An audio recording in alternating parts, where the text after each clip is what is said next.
Les facultés de médecine du Burundi sont en train de finaliser l'élaboration des curricula. Il s'agit des facultés de médecine de l'Université du Burundi, de l'Université Espoir d'Afrique et de l'Université d'Ongozi. Pour preuve, la faculté de médecine de l'Université du Burundi va démarrer l'approche PBL-COBES avec cette année académique 2019-2020 et les préparatifs vont bon train.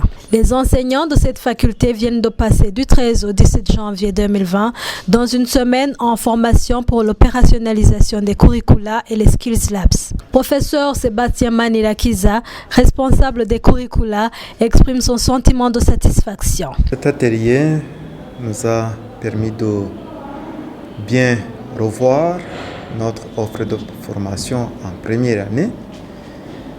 C'est une offre qui est particulière parce que nous allons introduire une nouvelle approche pédagogique PBL-COBES. On travaille sur cette approche depuis presque 2 ans et demi et aujourd'hui nous sommes prêts à commencer avec les nouveaux étudiants que nous allons avoir la semaine prochaine. Alors, cet atelier nous a permis de revoir les objectifs de formation, objectif par objectif. L'atelier nous a permis aussi de ranger ces objectifs dans le temps, c'est-à-dire à chaque heure, cette fois-ci, nous savons l'objectif que nos étudiants vont atteindre au cours de la formation et nous avons essayé de voir si ces objectifs sont connectés entre eux. Dr Martin Manirakiza, vice-doyen chargé des enseignements à la faculté de médecine de l'Université du Burundi, apprécie la qualité de la formation et des formateurs. Mes appréciations, c'est une appréciation, je dirais, bonne, parce que nous avons été encadrés par des experts de Maastricht qui viennent de passer des siècles et des siècles à faire ce curricula. Et nous sommes très contents. Ça s'est très bien passé. On a été vraiment encadré par des experts à la matière.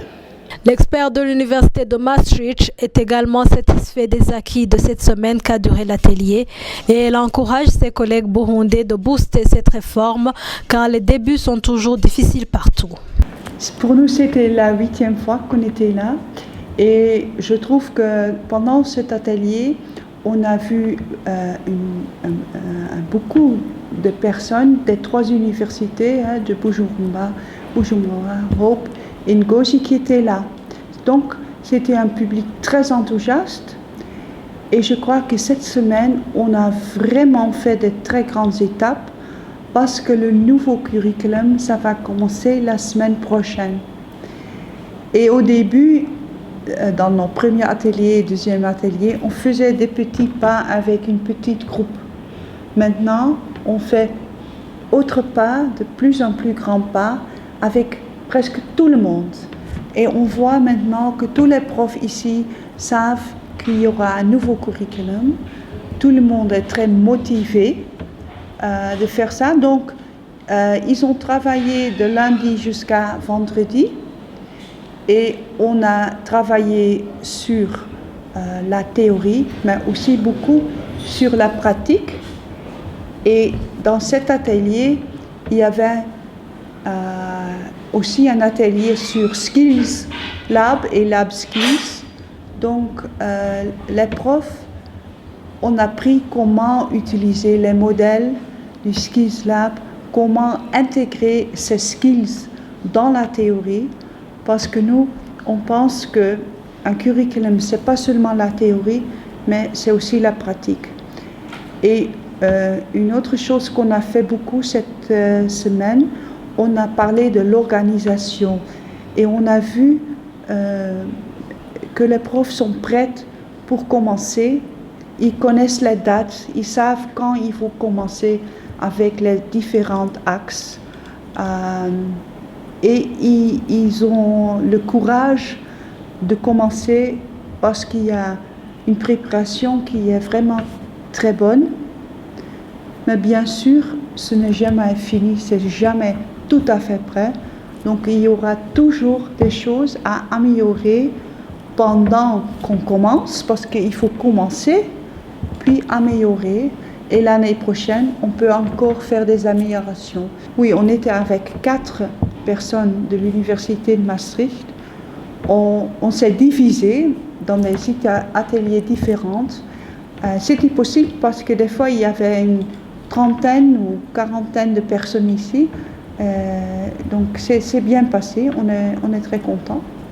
Les mannequins récemment reçus dans l'ambassade du Royaume des Pays-Bas au Burundi vont considérablement améliorer les mécanismes d'apprentissage. Nous avons acquis un matériel qui est très précieux, donc un matériel de Skills Lab, qui est un matériel qui va nous permettre de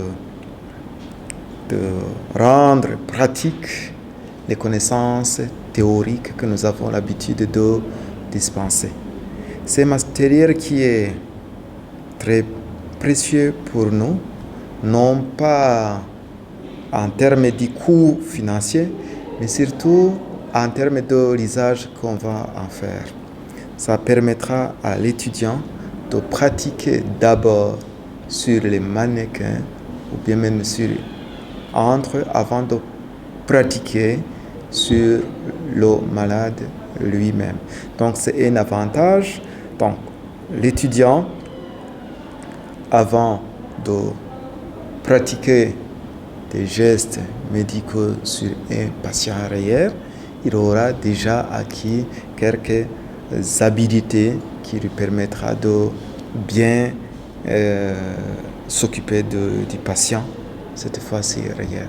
Par exemple, si c'est une piqûre ou bien réaliser une injection quelconque, ce n'était pas intéressant de recommencer directement sur un patient réel. Donc, on a un mannequin, ils vont pratiquer plusieurs fois sur un mannequin et ça leur permettra d'avoir des aptitudes de sorte que le patient même, sur lequel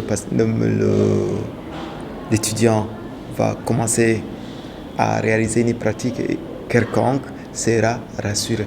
Sachez que souvent, quand un étudiant réalise un geste sur un patient avec trop d'hésitation, c'est désagréable à la fois pour le patient, à la fois pour son entourage, mais aussi pour l'étudiant lui-même. Toute réforme est toujours émaillée de défis, mais les facilités sont aussi perceptibles et les différents partenaires sont engagés pour gagner ce noble pari académique. Bon, les facilités d'abord, c'est tout ce programme, c'est 3 facultés qui ont élaboré ça. C'était juste l'équipe de Maastricht nous aidait juste comment procéder, sinon je dirais 99,9% du travail, c'est les membres des 3 facultés qui ont élaboré ça. Et du coup, ça ne sera pas difficile. Mais comme toute chose, au début, c'est pas toujours facile. Mais comme c'est nous qui avons élaboré ça, nous pensons que ça ne sera pas difficile pour nous. Bon, les ressources humaines ne sont pas suffisantes, mais on va utiliser les ressources humaines disponibles. Comme c'est la première année n'a pas besoin de spécialistes de haut niveau. Ils ont besoin juste d'une formation de base. C'est-à-dire que tout enseignant à la faculté de médecine est capable de former ses étudiants au niveau de la première année. Nous pensons que même si on a des ressources humaines pas suffisantes, mais les ressources humaines qu'on a pourra marcher bien avec la première année. Probablement que les soucis vont commencer à apparaître quand on va avancer de niveau à partir de la 3e année, 4e année, mais à partir de la première année, 2e année, je pense qu'il n'y aura pas de problème majeur. De la pédagogie d'intégration apprise à l'école fondamentale à l'apprentissage par problème, il y a beaucoup plus de continuité qu'une simple rupture. Je pense que c'est démontré dans la littérature. L'apprentissage par problème nous permettra de bien connecter l'apprentissage, se connecter bien avec l'apprentissage par problème. Parce que ici, nous allons partir d'un cas clinique concret, des cas les plus simples qu'on observe dans la vie de tous les jours. Et à partir de ces petits cas, les étudiants eux-mêmes nous les aiderons à dégager les objectifs d'apprentissage. Et par ces objectifs d'apprentissage dégagés par les étudiants eux-mêmes, bien sûr avec l'aide d'un tuteur, ils vont essayer de lire, de se documenter gauche à droite, dans la bibliothèque, en ligne, ainsi de suite. Et avec ces documents, ils reviendront eux-mêmes, ils vont partager ce qu'ils ont relu et l'enseignant sera là pour les guider, pour canaliser les connaissances, parce que l'enseignant, il aura quand même plus d'informations, plus d'aptitudes à les aider à atteindre les objectifs d'apprentissage. Je dirais que c'est une continuation parce que d'après les informations que j'ai, au fondamental et au post-fondamental, c'est une formation qui est centrée sur l'élève. Et ici, à l'université, ce sera une formation centrée sur l'étudiant. C'est-à-dire que l'étudiant participe à 100% à sa formation. Je pense que ce sera une continuité dans ce sens. Tout n'est pas rose. Des renforcements des capacités restent une nécessité pour mener à bon port cette réforme spectaculaire. Comme je l'ai dit, les débuts ne sont pas toujours faciles. On aura toujours besoin d'un appui de ceux qui ont déjà commencé avec l'approche PBL-COBES. Je pense qu'on aura toujours, pas toujours, mais dans les débuts, besoin de leur appui, de leur coaching pour mieux implémenter ce programme. Professeur Sébastien Manirakiza fait un vibrant appel aux collègues enseignants et aux étudiants pour épouser cette nouvelle méthode qui est en même temps une innovation dans la continuité. Il faut qu'on adopte cette approche qui a fait ses preuves sous d'autres cieux, tout en sachant que nous ne sommes pas un îlot dans ce monde. Donc, c'est de l'adopter pour que plus tard dans l'avenir, on puisse avoir des lauréats, donc des médecins de qualité supérieure, pour ne pas dire satisfaisante, pour mieux servir nos populations, donc les personnes qui vivent dans notre pays, mais pourquoi pas aussi les personnes qui vivent à l'étranger, parce que parmi nos lauréats, il y en a qui iront prester sans doute dans d'autres pays.